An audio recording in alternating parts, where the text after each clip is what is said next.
하나님께서 참 기뻐하시는 그런 예배겠다 하는 생각을 해봤습니다. 어린아이들은 어른들의 예배를 본받고 또 어른들은 잠시 인내하고 참아내는 그런 것들을 이 예배를 통해서 배워서요, 하나님의 영적인 유산들이 우리 자손들에게 흘려내려갈 수 있게 되기를 바랍니다.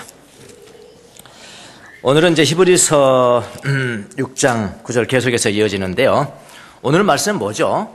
선한 행위를 잊지 않는다는 거 아닙니까? 그렇죠? 선한 행위를 하나님께서는 절대로 잊지 않는다를 강조했죠. 이런 이야기들 합니다. 사람들이, 인간이 짓는 죄들이 상당히 많이 있지만은 굉장히 중요한 죄가 있는데, 굉장히 무거운 죄가 있는데, 그 뭐냐면은 하나님을 모르는 것이다. 하나님을 모른다는 건 뭐죠? 무지하다. 이 무지만큼, 하나님에 대한 지식이 없는 것만큼 또 중요한 중대한 죄가 있는데, 그것은 잊어버리는 죄다 그랬습니다. 망각의 죄, 무지의 죄, 망각의 죄. 하나님 내게 베푸신 은혜를 잊어버리고 하나님께서 내게 베푸신 축복들을 잊어버려요. 하나님이 그동안 내려주신 은혜가 너무나 많고 축복을 너무나 많고 이런 것들을 많이 맛보고 살아가지만은 세월이 흐르면서 어떻게 해요? 망각을 한다는 겁니다. 망각을 하게 되면은 어떤 사람이 되느냐? 교만해지기 시작하는 거죠. 교만해지고요, 자기중심적인 사람이 돼요. 교만과 자기중심성을 제일 미워하시는 거잖아요, 하나님이요. 그렇게 사람이 되어가 버린다는 것입니다. 그래서 시편에도 보면은 많은 군데에서 뭐라고 하냐면 하나님의 은혜와 축복을 잊지 말지어다, 이런 말씀들이 굉장히 많습니다. 그런데 사람은 세월이 흐르면서 은혜를 망각합니다. 그래서 교만해지고요, 또 자기중심적이 되어갑니다. 여러분 자녀들이 많이 있습니다만은 우리 아이들에게 날마다 하나님이 나에게 베푸신 은혜를 항상 한 가지 이상을 날마다 일기를 쓰게 만드는, 그리고 잡내에 좀 둘 수 있도록 그렇게 하세요. 그 훈련이 돼야 됩니다. 저는 훈련했냐고요? 저는 그런 분위기에 자란 사람이 아니니까요. 예. 여러분의 자손들은 그렇게 할 수 있잖아요. 날마다 하루에 최소한 한 가지씩 하나님께서 내게 베푸신 은혜와 하나님께서 내게 베푸신 축복을 꼭 일기에 쓰고 난 다음에 잠자리에 들도록 해라. 그렇게 훈련을 시키면 굉장히 좋을 것 같아요. 하나님의 은혜와 축복을 잊지 아니하는 어린아이들이 나중에 컸으면 겸손하죠. 자기 중심적이 아니라 다른 사람들을 섬기는 사람이 됐을 거란 생각이 듭니다. 그래서 성년들 가도 옛 성인들이에요.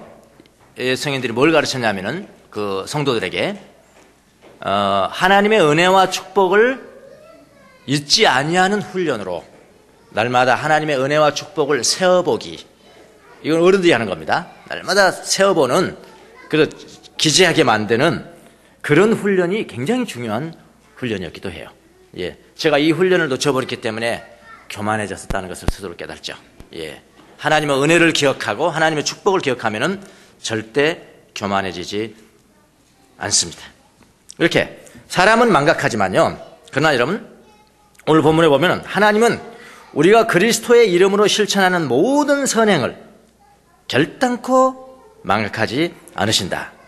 그리스도의 이름으로 실천하는 모든 선행이라고 했습니다. 성경은 구원과 그 후에 따라오는 더 좋은 것들이라고 이렇게 표현했네요. 오늘 성경 보니까 구원과 그 후에 따라오는 더 좋은 것들. 자, 오늘 본문에서는 오늘 세번역이죠, 이게 표준 세번역이죠.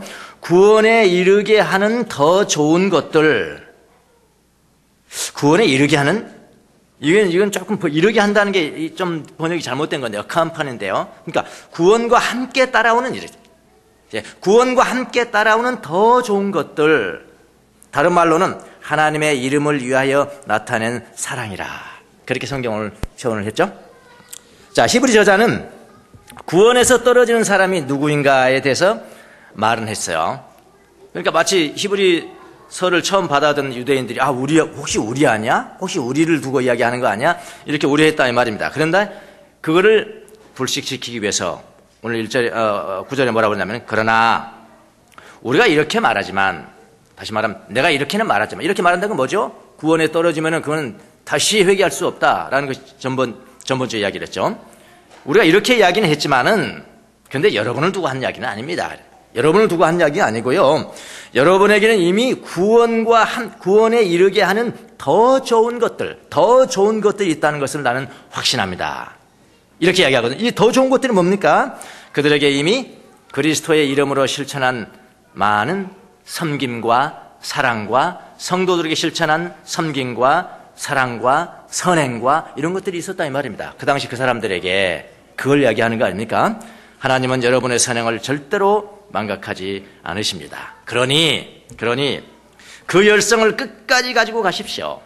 게으르지 마십시오. 믿음과 인내하면서 하나님으로부터 상을 받으십시오. 그러면서 조상 한 사람을 예화를 드는 거 아닙니까? 그 사람이 누구예요?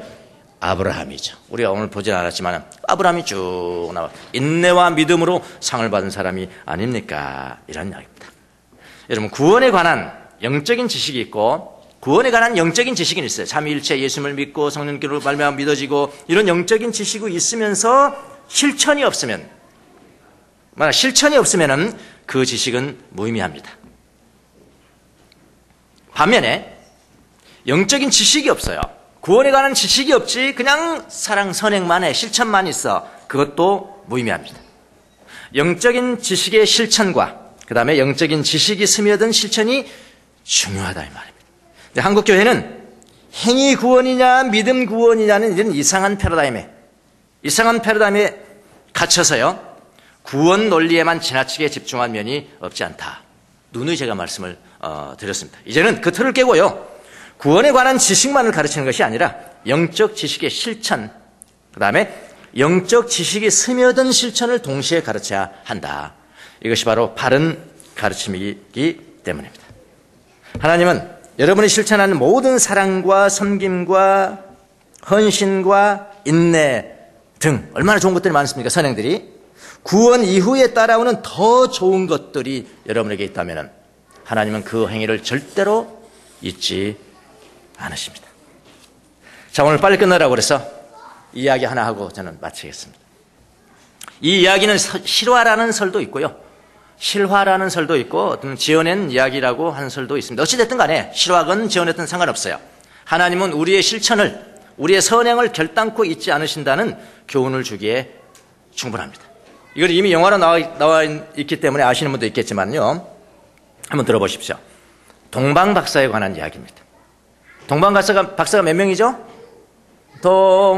동방박사 몇 사람? 세 사람 알고 있죠. 세 사람은 여러분이 잘 아시니까 저는 이야기 안 하고요. 네 번째 사람이 있다는 겁니다.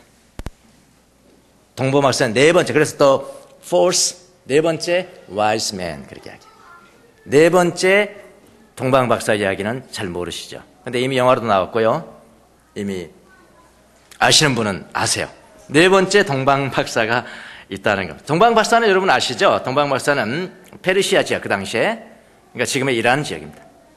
페르시아 지역에 이제 조로아스터교 그 이전에 이제 바벨론 포로 갔을 그때 믿음을 이어받은 사람들이 있었는데 그 사람들은 주로 이제 그 조로아스터교의 사제급이랍니다. 그러니까 별들 그 다음에 의술 이런 걸 가지고 왕이 나온다. 왕 중에 왕이 나온다.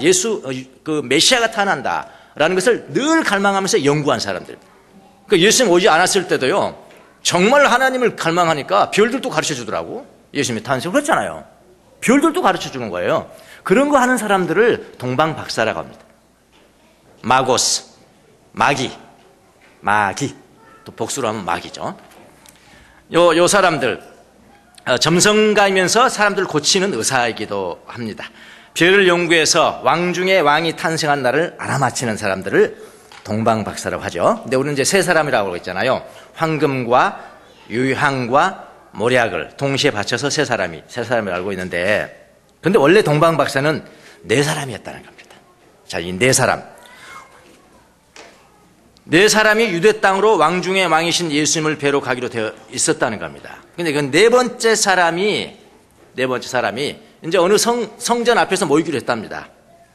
다 모이는데 세 사람은 뭐 가까우니까 그냥 왔지만은 네 번째 사람 좀 거리가 돼서 한 열흘이 돼야 10일이 걸려야 그 사람들이 만나기로 한 장소에 도달할 수가 있었던 건데, 이 사람이 이제 그 별들 연구해 보니까 메시아가 왕이 태어난 것을 알고요. 전 재산을 다 팝니다.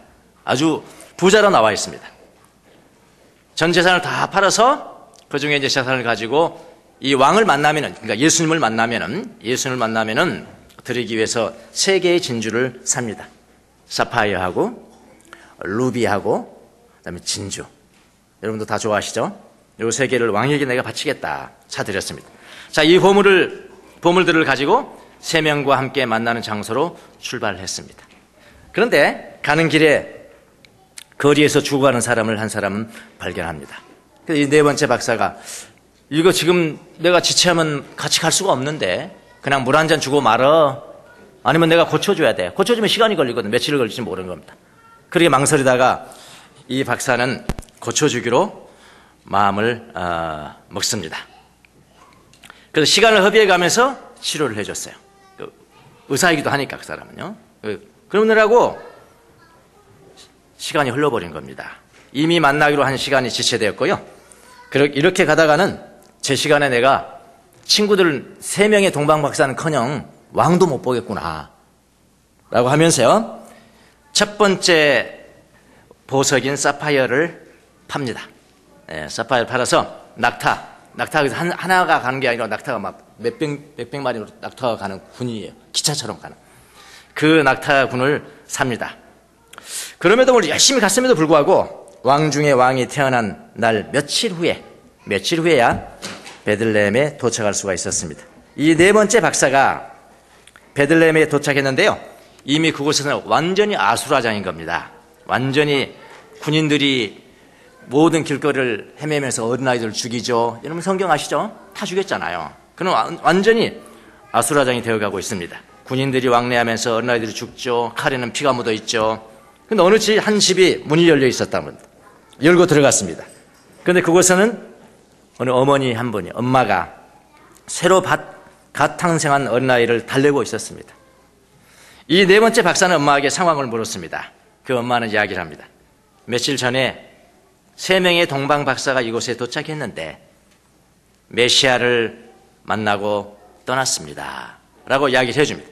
그리고 그 왕의 가족들은, 메시아의 가족들은 이집트로 피신을 했습니다 라고 알려줍니다.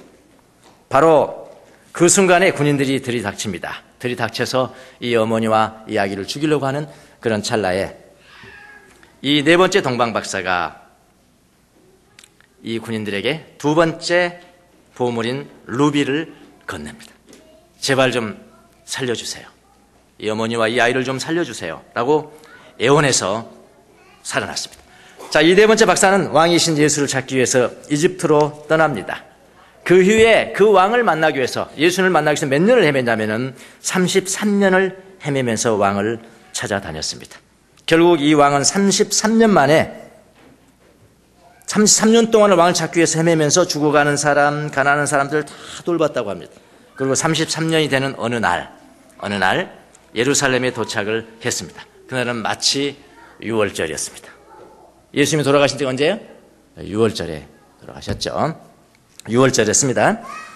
길을 가는데 한 소녀가 노예로 팔려가면서, 노예인 소녀가 군인들에 의해서 질질 끌려가는 겁니다. 소리치면서 살려달라고 애원을 합니다.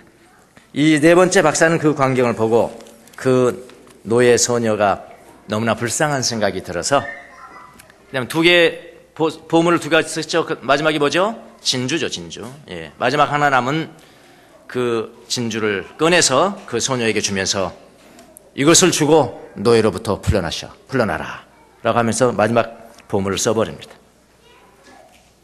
아무것도 없어요. 그 진주를 건네주는 순간에 갑자기 하늘로부터 지진이 나는 겁니다.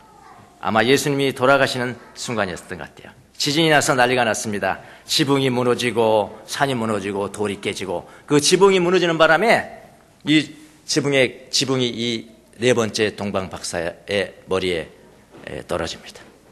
그래서 동방 박사가 이제 거의 죽어가면서 마지막 신음을 하는데요.